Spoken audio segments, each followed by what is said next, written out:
Figaro. Un autre regard. Anne de Guigné et Aude Cérès.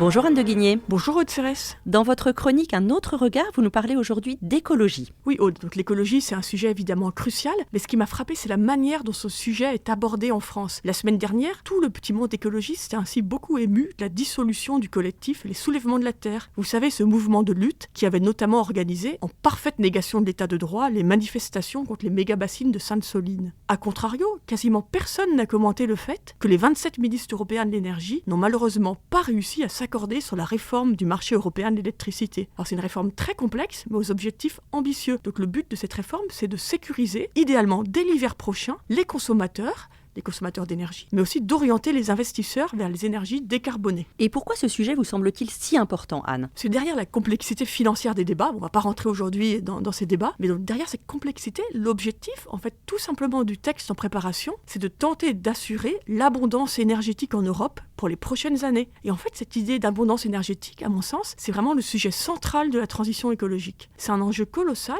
et pour l'instant, les solutions, qui devraient a priori reposer sur un mix associant nucléaire et renouvelable, sont encore bien précaires. Cette question d'abondance énergétique est effectivement cruciale.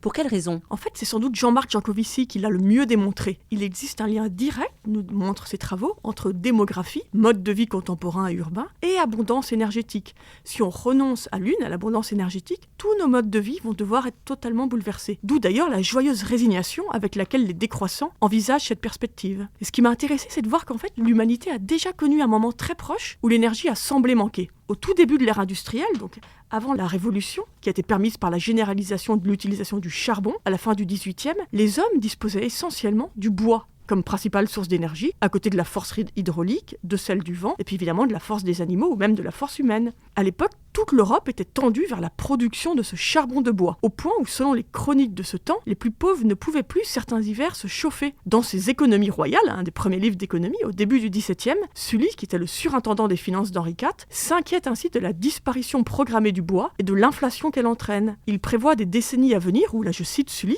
donc grand ministre d'Henri IV, toutes les denrées nécessaires à la vie hausseraient constamment de prix et que la rareté progressive du bois à brûler en serait la cause. Vous voyez, une situation qui ressemble beaucoup à l'inflation actuelle. Alors effectivement, à l'époque, le charbon avait résolu l'équation, mais aujourd'hui, qu'est-ce qu'on peut faire ? En tout cas, c'est sûr que le charbon, comme les hydrocarbures, ne sont plus les solutions, puisque le défi aujourd'hui, c'est de retrouver une abondance énergétique qui soit décarbonée. C'est un défi énorme, dont dépend plus ou moins l'avenir de l'humanité. Et à mon sens, ce défi devrait suffire à mobiliser tous les esprits légitimement inquiets pour l'avenir de la planète. Merci Anne de Guigné. Je rappelle qu'on peut retrouver vos chroniques sur le Figaro.fr et dans les pages du quotidien. À bientôt pour un autre regard. Merci Aude.